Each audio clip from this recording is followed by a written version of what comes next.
Hello, here is a way to do a headstand without the headstand, I suppose you could say.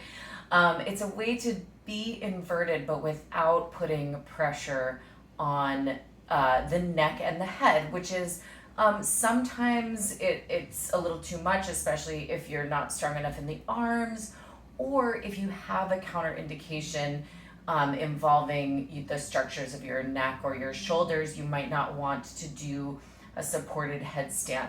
So here's an alternative. However, there are other counterindications to being upside down. So if you know that you have like a thing going on with your retina or with your eyes, just check with your doctor first. But if you're just looking for a way to get upside down with less pressure on the neck, this is a really cool option. So what I've got here is I've got two chairs. They don't have to be yoga chairs, but I just happen to have these. It is good if they're the same height. So try to have two matching chairs. And it's nice if they have a little bit of padding. And if your chairs don't have like a cushioned seat, then you could put like a blanket or like a very thin pillow, like one of those thin square pillows on each seat, just to give your shoulders a little padding. Notice also I have these chairs on a sticky mat so that the chairs don't slide around. Like if you're on the floor or a rug that tends to be slippery, you don't want them slipping while you're upside down or while you're getting into it.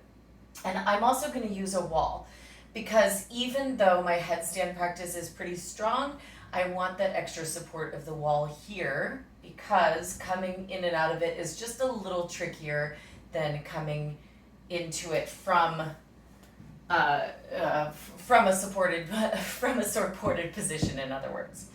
Also, because I'm a bit higher up, you may want to have something else to step on nearby. So I'm going to show it both ways, but I'm just placing these here just so that you can see that there's going to be two options. So I'm going to stand in front of the chairs and I'm going to grip the seat of the chair with my hands and slide my head right in between the two chair seats. And then just like I'm coming up into a headstand, into a supported headstand, I'm going to lift one knee into my chest and I'm squeezing that knee into my chest in order to lift the other knee up. And then I'm going to slowly and carefully unfold the legs. Now, again, it can be a little trickier to balance because you have less that you're balancing on, because I'm just really on the sort of top of the shoulders there. There's less surface area, which makes it a little wigglier. But here, I'm letting my head completely hang, which means that I'm sort of putting the neck in traction and giving it some time to sort of like give some space between all those joints there. I'm also getting a pretty big circulation benefit and all those other fun benefits we get from being upside down, plus it's just fun, which in and of itself is a benefit. And then it's also taking some like muscular strength to balance. So I'm getting that sort of full body and core and sort of those little micro adjustments that my whole body is making in order to keep me balanced. Now, let me show you another way to come up. Because again, that change from being at the height of the floor to the height of the chairs could make it difficult, especially if your hips or your hamstrings are a bit tight.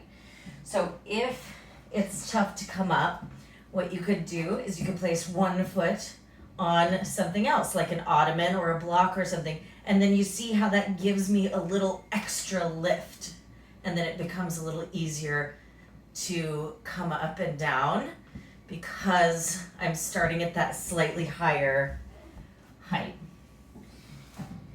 Now, if you're brand new to headstand and you never did a headstand before in your life, I would do this with a teacher in the room with you.